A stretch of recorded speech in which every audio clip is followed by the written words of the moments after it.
Hey guys, Scott Jun here. So, I have lost my life to this game called PokeRogue.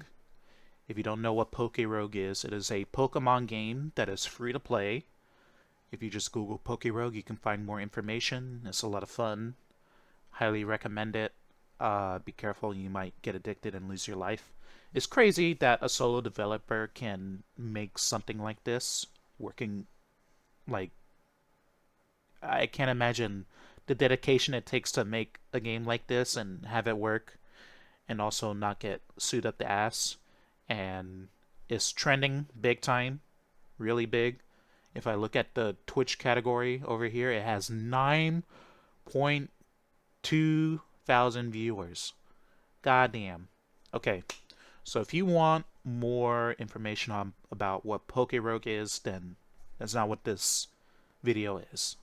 I've been playing it for, I think I'm 50 hours in, and I play a lot of roguelikes, like Slay the Spire, One Step from Eden, Dead Cells. It's not my favorite, but, all kinds of other, like randomizers. Really enjoy procedural generation. Okay. And my point that I wanted to make was I think that classic mode is the superior way of playing this game compared to endless where only some strategies work. Think like soak plus salt cure for damage over time. Sturdy uh, is a bunch of broken shit.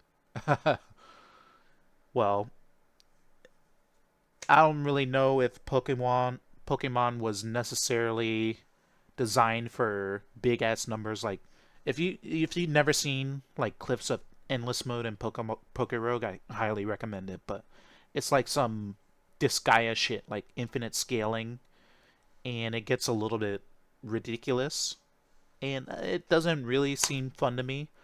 But that's like the fastest way to progress. But I'm probably gonna make another video about that right after this one. I want to keep the two separate for now. Okay, so to get us started, I think people over time, because this game is still new and it's trending and there's a lot of people playing it now, I think people are going to realize that floors 195, 140, sorry, 145, 195, and floor 200 are going to constrain this game and how people play it to only build their teams in a specific way or to meet specific requirements. Now, I'm not saying that this is a wrong way to design a game where you have like this overarching goal and it's up to you to overcome it and you know what you're signing up for. Like for example, take Slay the Spire. Like you need to have, you know, sustain or scaling and then like some sort of defense, or you need to do damage and you need to deal with the beat of death, and you need to deal with the armor, like how you can only do 200 damage a turn, and blah blah blah blah blah blah blah. And if you can't deal with that, then okay, you wipe. Or some decks are better suited to dealing with the double boss on Ascension 20, or some decks deal with the heart better, right, than the double boss, and then you have to balance, right? I'm not saying you could make the game like that, but since you don't have to pick up Pokemon as you go along in this game, you don't have to work with just what you catch. It is I don't really think that works because you can always bring something that's going to carry you either through the game or it will carry you once you get to the end game. So the reason why this is because the rival, you ever play a Pokemon game, you have your rival who levels up with you and has like Pokemon with a typing advantage and this and this and that. They catch a Rayquaza and you have to fight their whole team plus that Rayquaza on floor 145, where you are probably about level like 110 or 120, and this is very problematic. The reason being is that the Rayquaza, not only is you can't one shot it with like Ice Beam because, I mean, you can.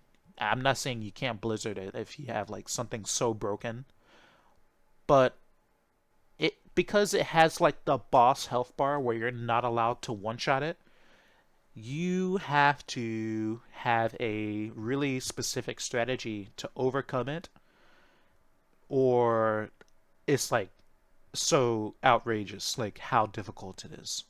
Okay, compared to how good of a Pokemon player you are, because it's Rayquaza. It's Rayquaza is a broken Pokemon. If you've never seen what Rayquaza does, or his stats, or his move pool, it is a broken fucking character because it is just faster than you. It's faster than anything you can bring. It is bulkier than anything you can bring.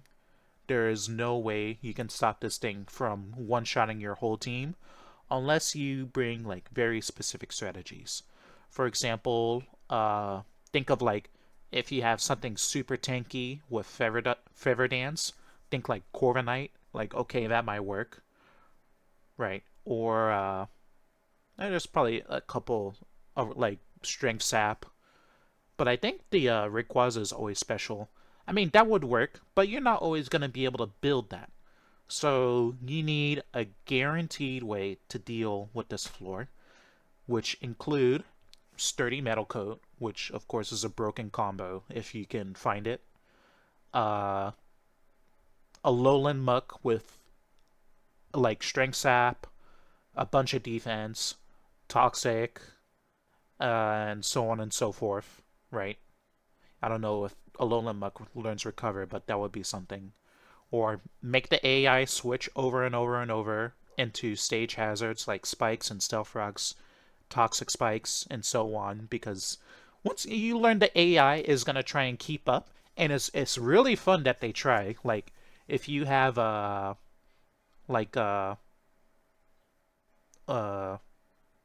sorry, the coffee is still selling it. Like if you have like a Blaziken and they have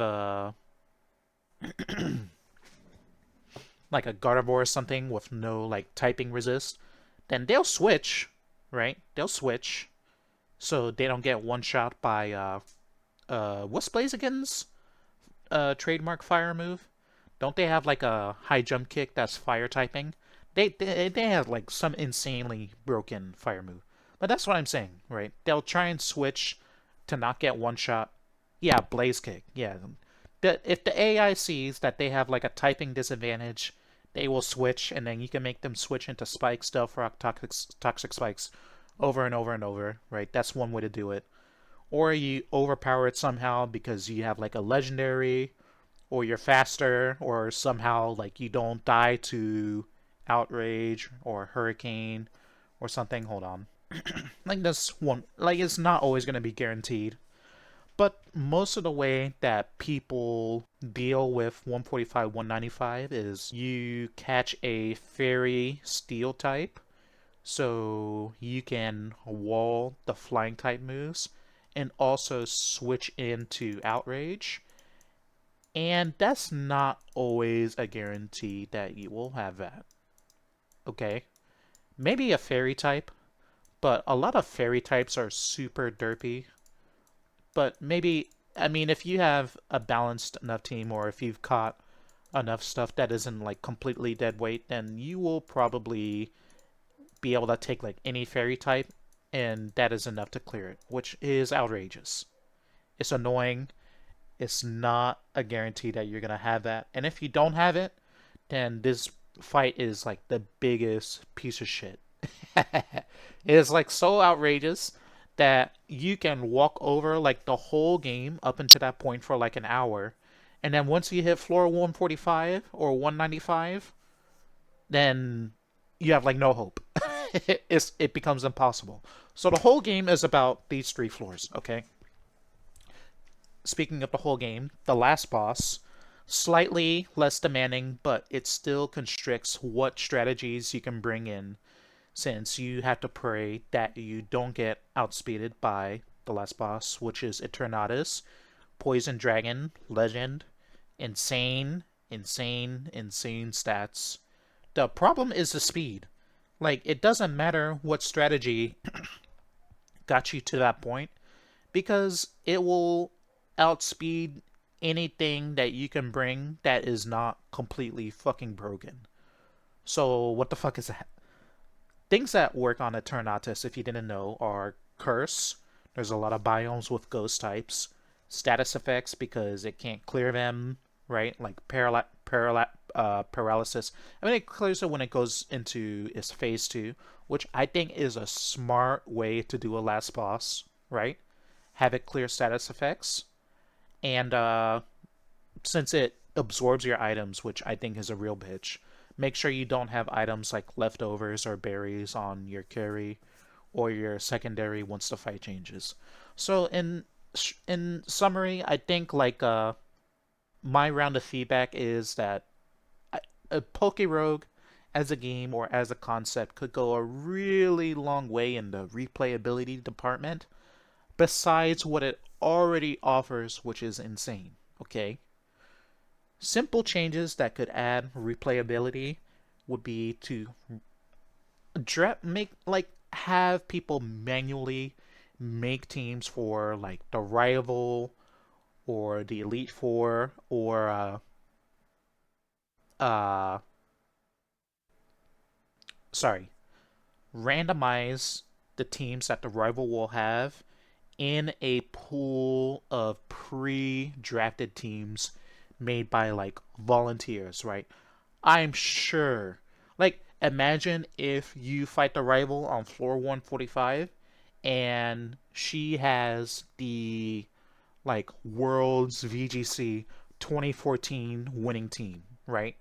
Or VGC winning team like 2011 with like Mega Kangaskhan or something, or Mega Gardevoir, Salamence, like real the broken shit like how it used to be. I imagine how immersive that could be, and like resetting like they literally added it as an option within the game because people were just gonna refresh anyway.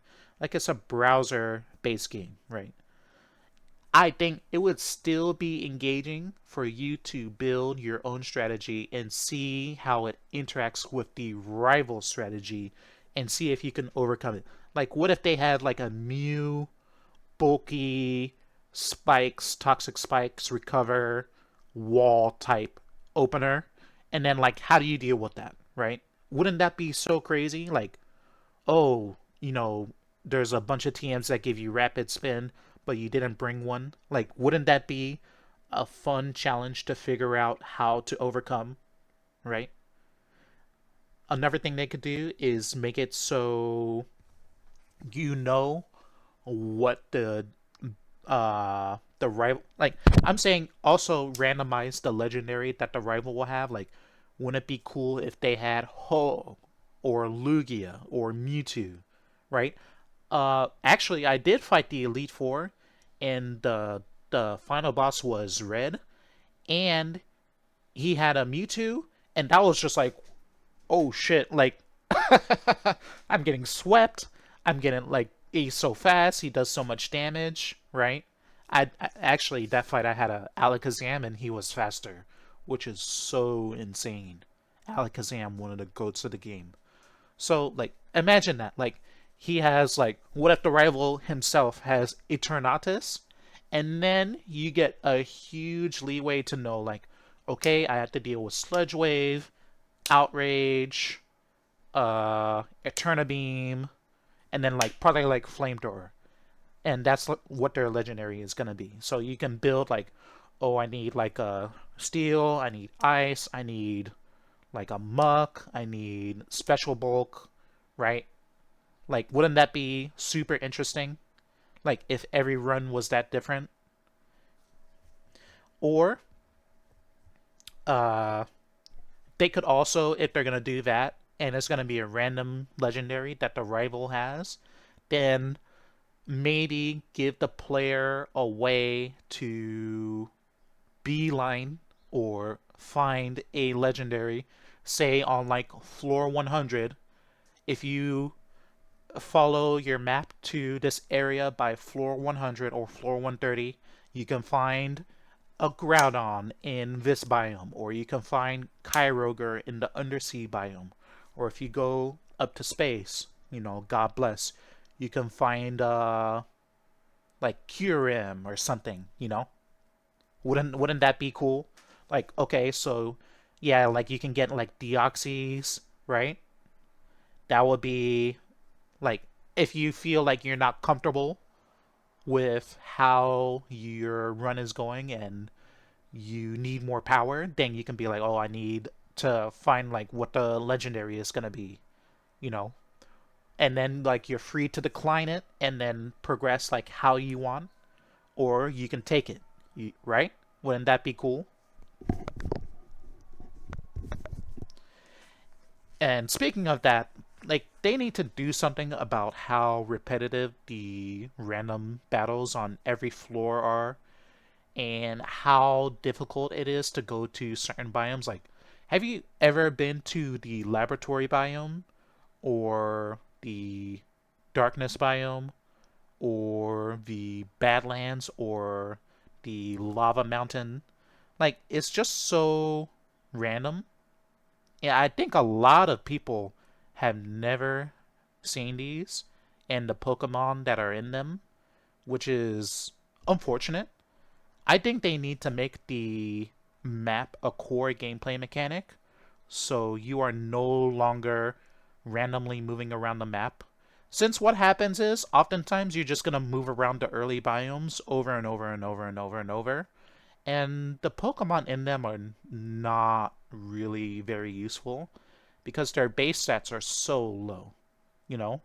Like, how many times do you need to see, like, how many times do you think you see, like, Venomoth or Butterfree per run? At least 20 times, right? Or low kicks. At least 10 times. I think that is outrageous. So, make the map a core gameplay mechanic and then change floors 145, 195, and 200 to be more random, but also give people more leeway to know. So you don't always have to focus on doing the same strategies over and over and over. Thanks. My name is Hotashi. See you later. This game is trending, so I thought I would just say something about how I feel about the game and how I play it before we get into other content, fighting game stuff. If this trends, uh, what's up? I hope they use my ideas.